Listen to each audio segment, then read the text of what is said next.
Hi, everyone. And before I move over to the purpose, I do want to just review the agenda. What we're going to do is go over, give some background, some of the items and information that we've covered in prior calls, advisory committee meetings, and in materials that we've produced for NACOG. And then we'll get into the presentation of the strategies and discussion of the strategies that we're going to talk to you about today. What we're also going to do is to use a polling service to make this a bit more to make this interactive. Even though we're a small group and we can talk, this is also a way for us to gather information from you in a more anonymous fashion, which is nice in some regards. So we are going to use the technology called menti.com. So if you can go to, if you have access to the web right now and can go to menti.com, what you'll do when we get to this point at the end of the presentation, you'll enter a code, and then we're going to ask you for your feedback on some of the strategies that we presented, as well as how you think you would be willing to participate in the implementation of these strategies as NACOG moves forward in executing on them over the next few years. So with that, let me move on to the meeting purpose. As I mentioned, and many of you are familiar with, we've been working on this study for the past few months with NACOG. And what we're looking at doing is developing a set of proposed strategies for improving passive transportation service within Yavapai County. And really, the purpose of this project, as opposed to, as a complement to past studies that have been done focusing on Yavapai County, this project is really gathering a lot of detailed information about what the needs are and possible solutions and strategies are for the subregions of the county. So we're here today talking to you in the Southwest. Tomorrow we're going to be talking to community members and stakeholders in the Southeast portion of the county. And then later this week and next week, we'll be having conversations with individuals in the northern part of the county, Verde Valley, and the Simcoe Quad Cities region. So the county is so diverse, it is large, it is made up of many different types of areas. Some of the needs and the strategies that we would recommend are similar, but some of them are different. And certainly those individuals and organizations that we would look to help implement those strategies are different in each of the subregions, because it really requires the commitment of the community to help a lot of these strategies move forward. So today we're talking about the Southwest. And again, the information that we're presenting, the strategies that we've come to, are informed by the past studies that have been done and the coordination plans that have been done, the interviews and focus groups that we've had with you that are on the phone, the survey that was conducted this past spring, as well as the advisory committee that advisory committee meetings that we've had over the past several months.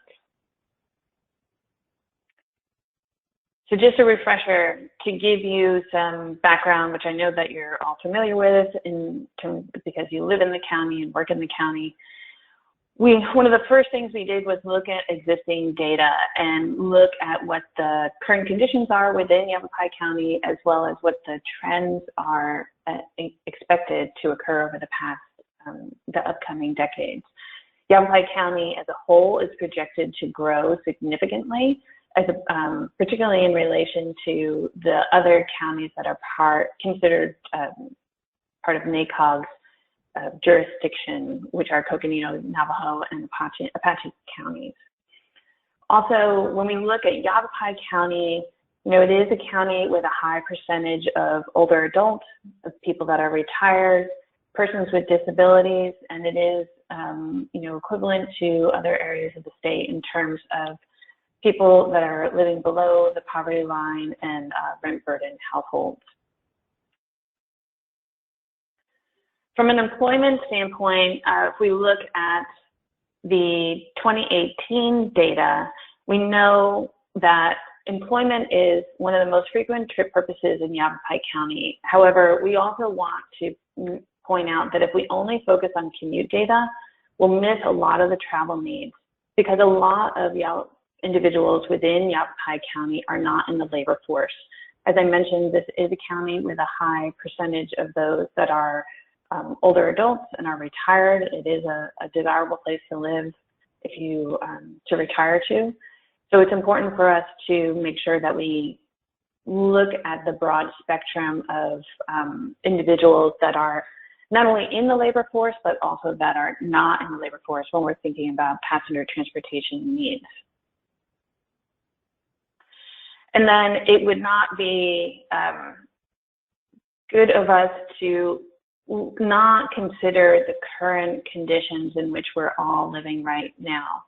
As I mentioned, distance learning and working at home, we're in the middle of a significant global pandemic, the coronavirus, and it has had a significant impact not only on the way that we're functioning right now as households and individuals, but it's had an economic impact across the U.S., within our state and within Yavapai County.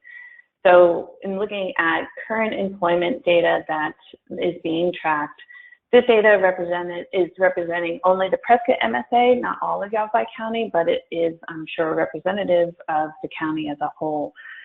What we're seeing, and again, this is pretty consistent across many areas of the U.S., that unemployment has increased, and so there are a greater number of people that would like to be in the workforce but are not currently.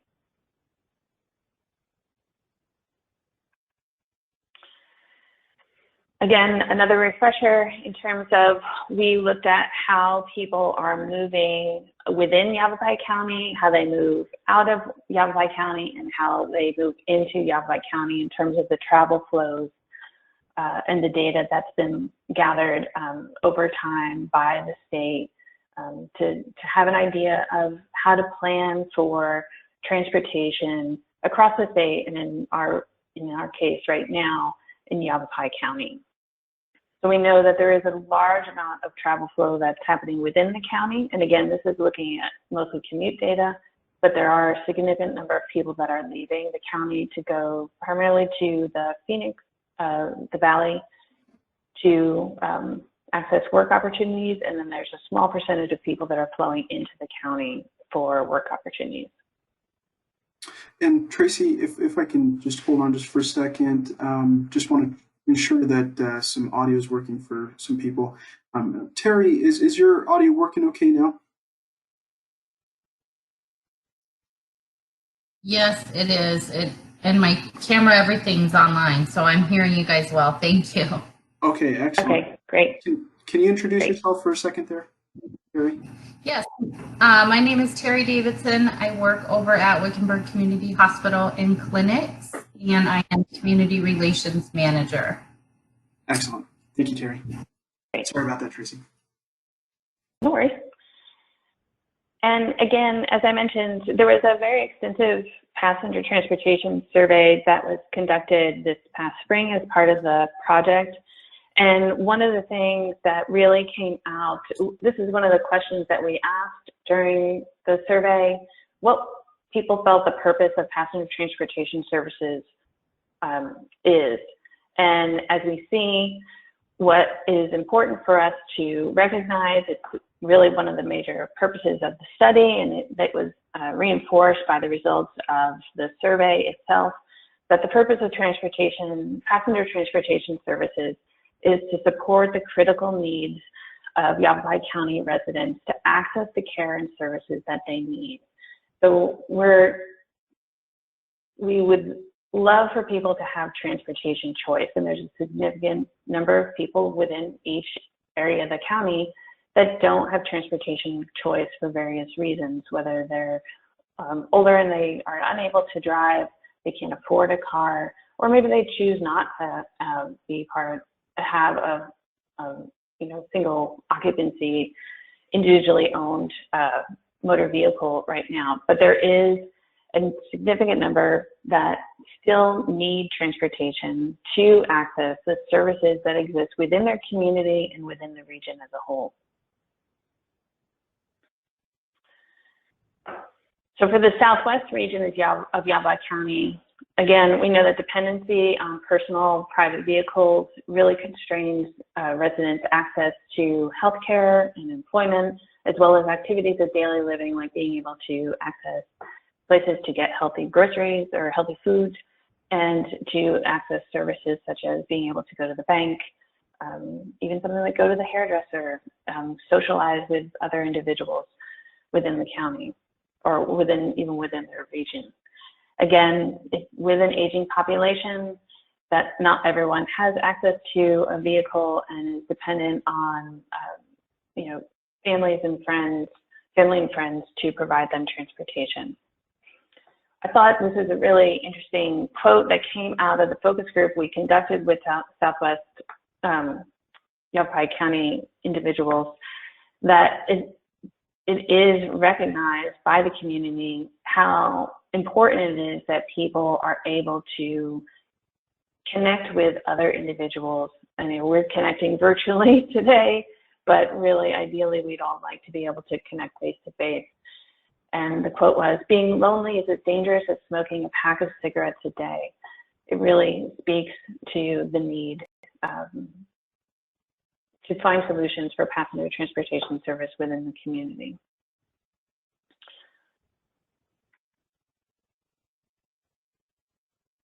So based on the identified needs that we heard and looked at for the Southwest region, what we're going to talk about here today is 5 different strategies.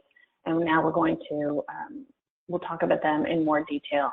And when we're talking about the Southwest area of the county, what we're looking at is the communities from Wickenburg up to Prescott, Congress, Yarnell, Peoples Valley, Wilhoit, Skull Valley.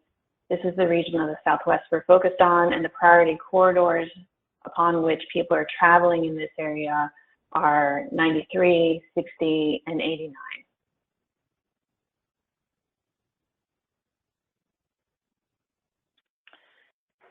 So the first strategy that we wanted to talk about was what we're calling on-demand services for unserved fixed route areas, which is a mouthful.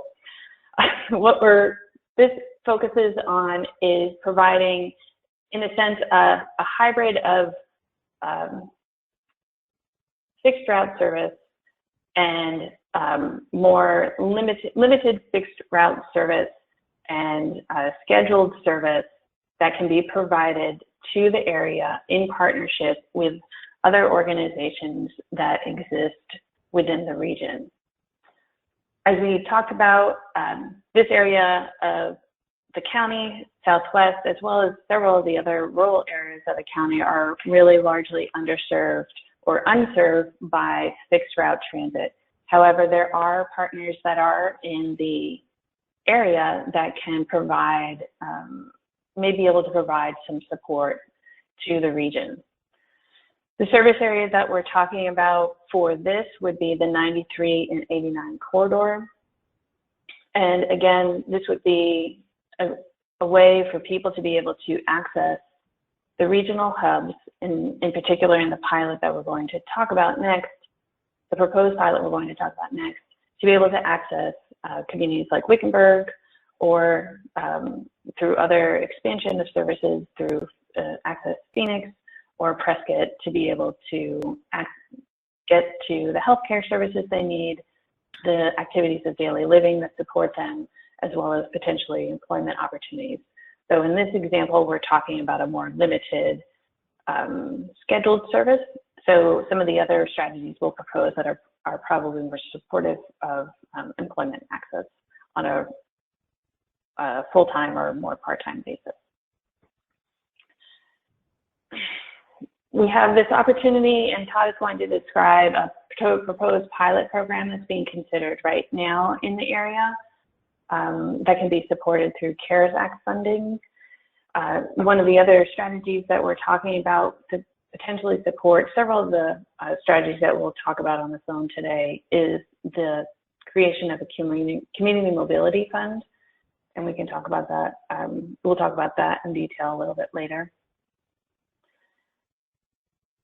One of the challenges with a program like this is being able to find a sustained funding source, as well as making sure that we have the support in terms of the ridership to be able to sustain the service and to justify the funding that organizations and agencies are putting towards it. So with that, Todd, do you want to provide some detail on this pilot that's being looked at? Absolutely. Absolutely, Tracy, thank you. So we're really excited about the opportunity to kind of talk about this pilot program that we're actually has some considerable legs, and it's actually a service that we're looking to hope to get up and running this fall. And the program is still very much kind of a work in progress. We're trying to sort out exactly what the service parameters are going to look like. But a little bit of background, in the focus group we actually had Carrie Compton, who was at the time the transportation manager for the Wickenburg Freedom Express, which is a transportation service in Wickenburg that provides demand response service to seniors in the area. And I think a lot of the needs that we've talked about so far today, as well as that we've analyzed through the development of this plan, has really identified, high populations as really being senior oriented.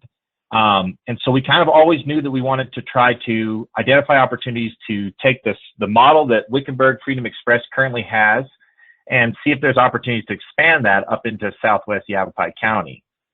With COVID-19 happening, another department within NACOG, the Area Agency on Aging, was able to receive some funds that could help, that were specifically directed to reduce isolation with seniors. And so there's kind of this opportunity for things to come together for us to actually set up a pilot program in working with Wickenburg Freedom Express to provide service in kind of that purplish rectangle of the communities of Congress, Yarnell, as well as Peoples Valley. And so I definitely want to note that we're still working through exactly what that service area is going to look like. But it's an exciting way for us to kind of test out what a service may look like in this region. And there's funding for the first year, and that's kind of a pro and a con, in that we've got money that's already allocated and ready to be spent on this project for the first year. Unfortunately, the status beyond that first year is a little bit unknown. But we feel confident in the ability that we know that there's a high demand for this area. And if we're able to kind of demonstrate a successful service through this model of working with Wickenburg Freedom Express, we're hopeful that there may be opportunities to get more funds from NACOG's AAA program.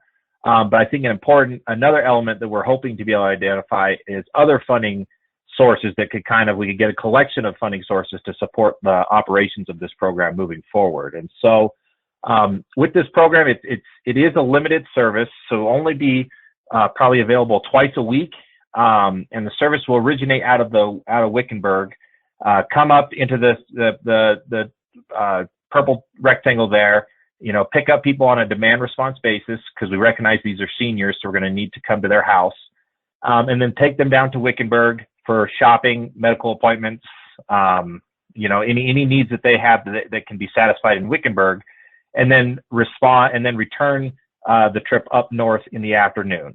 And so it's kind of a hybrid of a fixed route service in that it's only really going to one destination, which is Wickenburg, but it's also demand response in that there will be multiple destinations within Wickenburg it will drop people off at, as well as multiple locations within Southwest Yavapai that it'll pick people up at.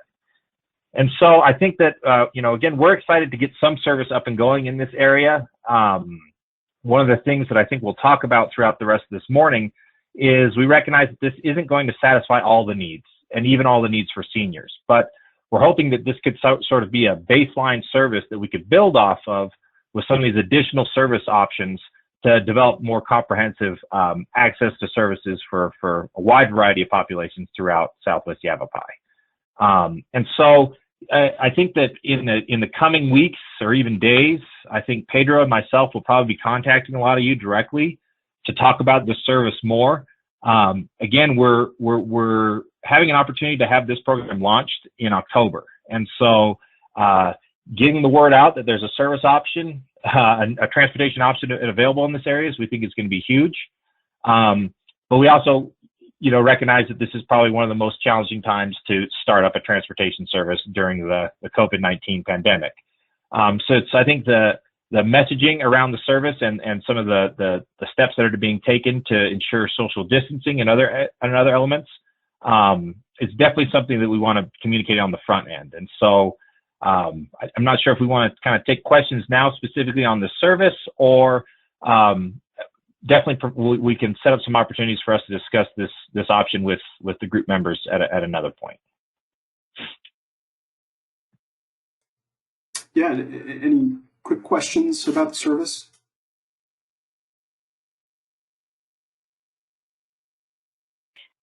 I have one. This is Terry.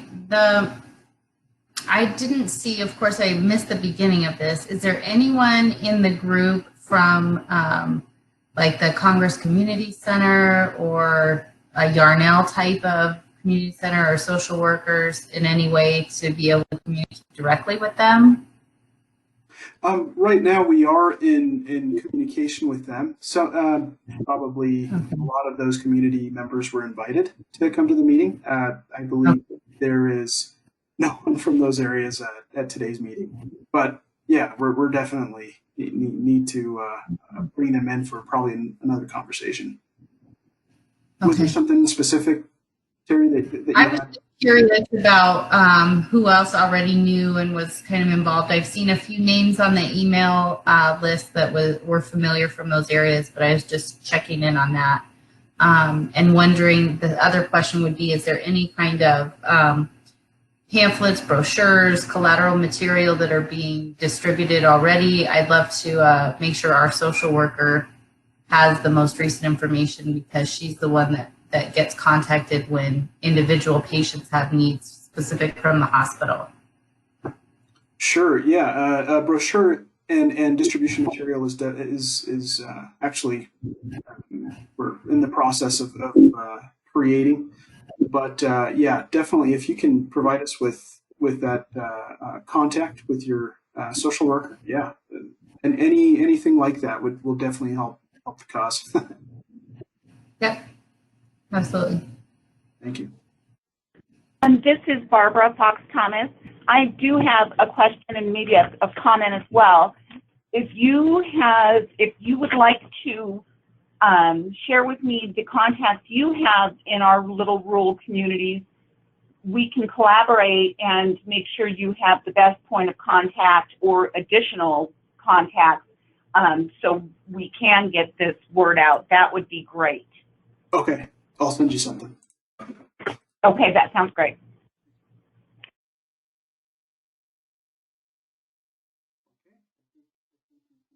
And so just as a summary, we're really excited about this group specifically in relation to this study, because we actually have some funds kind of allocated in a startup program that's ready to go. Having said that, we also recognize there's a lot of work that needs to be done between now and October to kind of flesh this out a little bit more. But we're really just excited to share that an option is going to be coming to the region, and we're hoping to build on that with some of the additional solutions that we're going to talk about throughout this presentation. Great. Well, on that note, as Todd said, the opportunity for providing service in coordination with Freedom Express is very exciting. However, we recognize that it would only really provide, it doesn't fill all the gaps that exist in terms of passenger transportation within the community. It is going to run at certain days of the week and certain times and pick up in certain locations, and there's a much broader need for service that really does exist. However, the great thing is that the communities that exist and the residents that live within the Southwest region are a very committed and vibrant group. And there really is already a current system of families and friends that provide ride coordination in the rural communities. And that is a strong asset that we think can be taken, can be leveraged in a more coordinated fashion to provide structured volunteer ride network.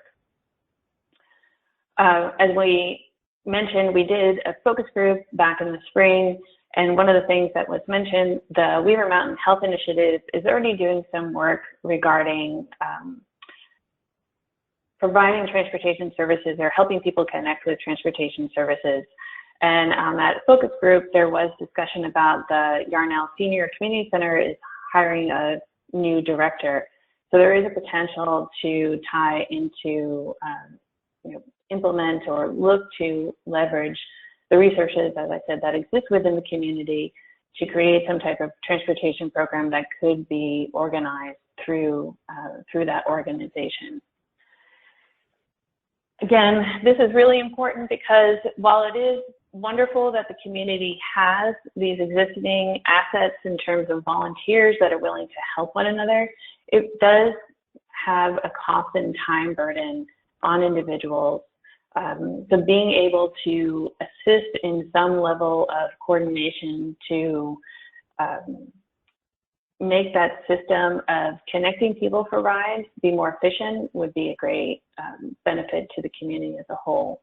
Right now, what people are using is just the good old-fashioned phone, email, text messages, as well as the social networks that exist that people access, whether it's a Facebook or a Nextdoor or different platforms like that.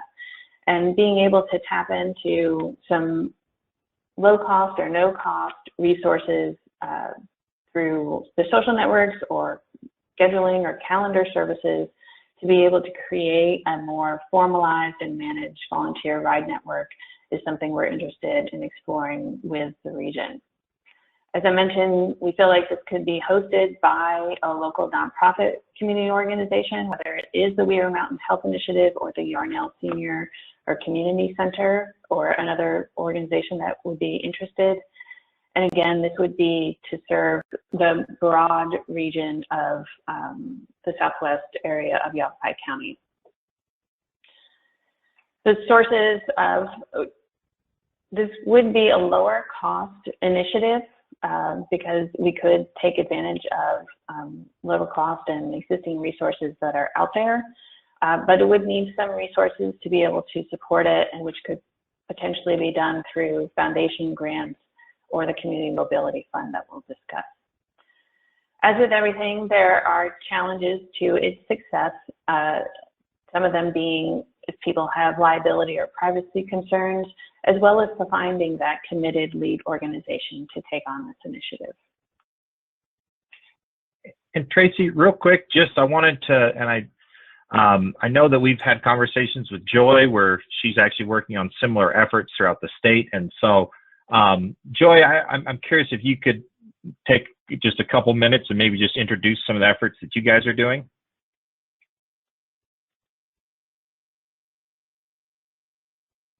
And there you go. Absolutely. We have actually, when I first started on this project this past year, the realization and everything that you're speaking to, Tracy, I am just nodding my head constantly, because we serve the Arizona Coalition for Military Families. Our focus is to provide transportation through a volunteer network that would provide transportation to our isolated veterans, their family members, and their caregivers. And also, some of the quotes that you put out are similar to things that I have found throughout the entire country. What an extraordinary conversation I've had through states throughout the nation that are really challenged with the same thing that we are. So the bottom line is that we were getting quite a bit of calls from Sholo, from the Weaver Mountains, and I have met with the Weaver Health Initiative group, which was fantastic. They're so progressive and amazing. On the heels of that, quietly, we have not really spent a lot of time telling people because we really needed to keep moving forward in a very methodical, thoughtful manner, especially with the technology platform and exactly what you're talking about, how we organize volunteers to meet the needs of clients in all these regions. We have been able to master that. We've already gotten into contracts. And again, with the privacy and insurance issues, third-party insurance companies to protect clients and drivers as well. COVID-19 did create a little bit of a situation for us. I've even created safety kits for drivers. Every little bit of this has been created inch by inch as we've been moving forward. But we decided to pivot about 3 weeks ago. And I said, you know, COVID-19 is not releasing. It puts people in jeopardy. And so basically we're going into support services. So we know in Arizona and throughout the country with these families that are now, you know, seeing eviction notices and having food insecurity, how do we assist our veterans in these rural communities? And bottom line is we're pivoting with our volunteers so there will be no human-to-human contact, but to be able to provide transportation to pick up essentials, groceries, dog food, those types of things, and just take it to someone's home and leave it until we get the green light to be able to provide transportation for actual people.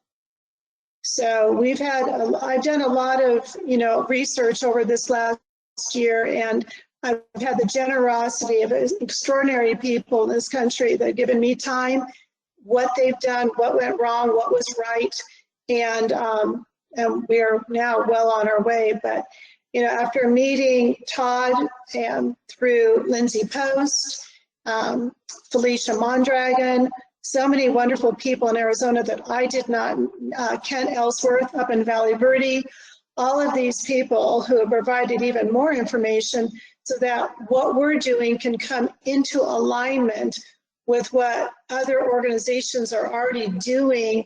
So we become part of those, a positive part of those communities to serve people that absolutely have no ability to enjoy a full life due to lack of transportation. So whether it's, initially it was just getting, you know, when we first opened the store, it was how to get to a medical appointment. And then the barn door opened with surveys to say, these are the real things that we need. You know, I was so surprised by the survey. Well, I shouldn't be, because I love animals too, and mine are being quiet right now. But, you know, the fact is the number one thing on the survey was food for their animals, not themselves. So that's what our mission is. And initially when we started this in conversation, it was obviously veteran focused because that's what we do.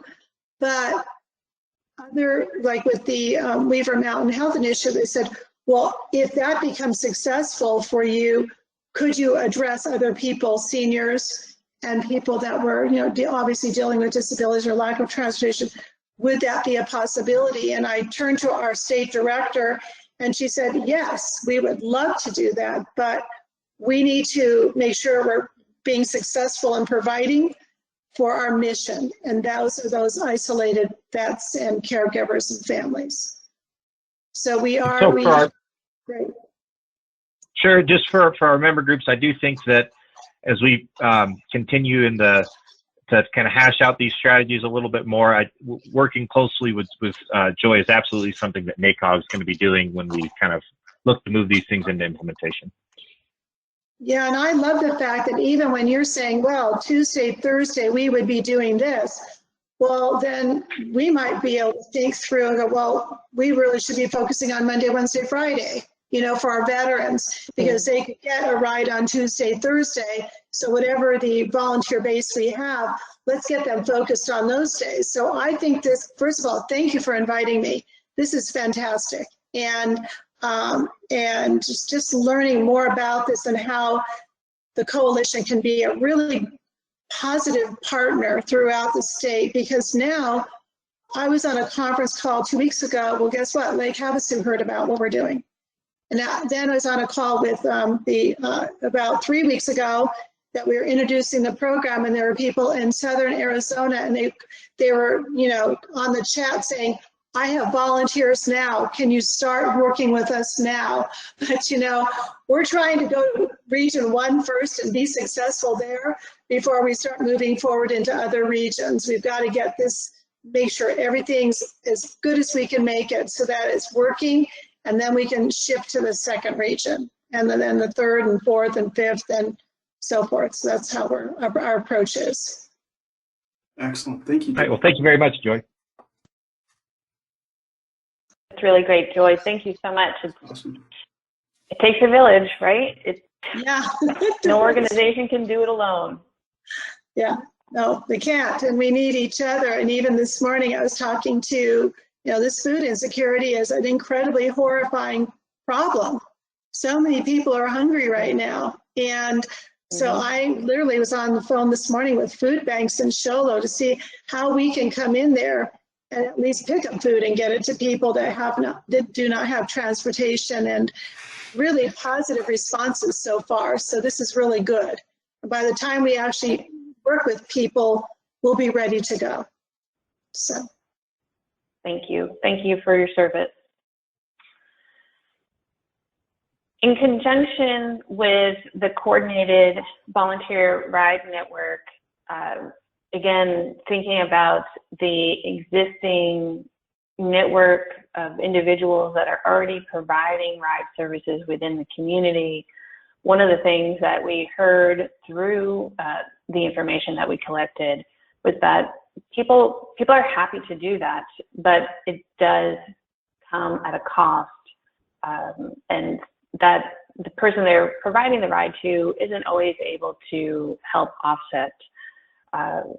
So another idea, or another strategy that we're proposing is the development of a gas voucher or mileage reimbursement program. You know, there is a program that the Veterans Administration offers, but again, that's targeted for a particular population, and that is often oversubscribed. So this is a program that can be developed to offset the expensive rides that are provided by family, friends, and volunteers. It would need to be developed with some type of criteria and application process that's structured to be put in place to coordinate that activity and to determine who is eligible, what types of rides are eligible, and different criteria, as well as perhaps max rates. That, you know, there is a structure that would have to be put into place. But it is definitely a need and can reduce the burden of providing rides that individuals are already providing willingly, but do have a cost at providing. This is the type of program that perhaps NACOG could lead. It is complementary to some other programs that other, you know, whether it's area agencies on aging are providing, or transportation planning could implement as well. And again, this is a program that could cover all of Southwest County, as opposed to what we were talking about earlier with Freedom Express having a route that is being covered. This would be, again, a complement to that type of service. Potential funding sources, again, would be to look towards foundation grants, the Community Mobility Fund, as well as to look and see whether the county itself has some resources they could devote towards this. The funding, of course, is always a challenge, as well as the administrative costs for developing and implementing a program such as this.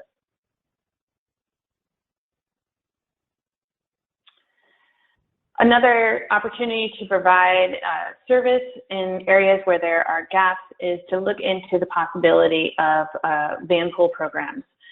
Again, this would be a program that would focus more on providing access for employment opportunities, and it could take advantage of some existing services and resources and programs that already exist in coordination with Valley Metro. They have an existing van pool service What it takes is coordination of individuals to be able to apply for service and have an individual that's responsible for the van and providing the coordination of other individuals that need to access the ride and to be able to get transportation into the valley. The costs, again, are medium. Certainly the riders have to provide, there is a cost to the riders for each ride that they take, but there is support for providing the vehicle through Valley Metro.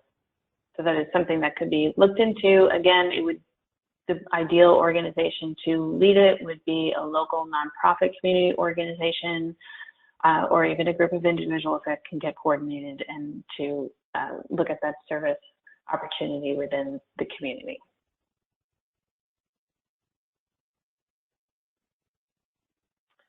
And then finally, the last strategy that we are proposing is this idea of a community mobility fund.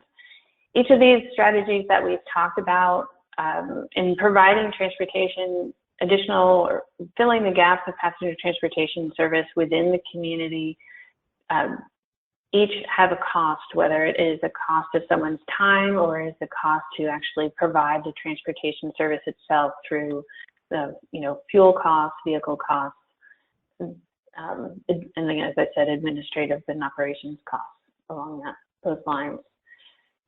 However, there are examples even within the county itself of other communities that have recognized the need within the community and have come together to dedicate a pool of funds that can provide some offset to the costs that are incurred to provide service, or can be the resource and the pool through which other funds can be collected, whether it is organization of foundation grants and the collecting and the fundraising through local community members.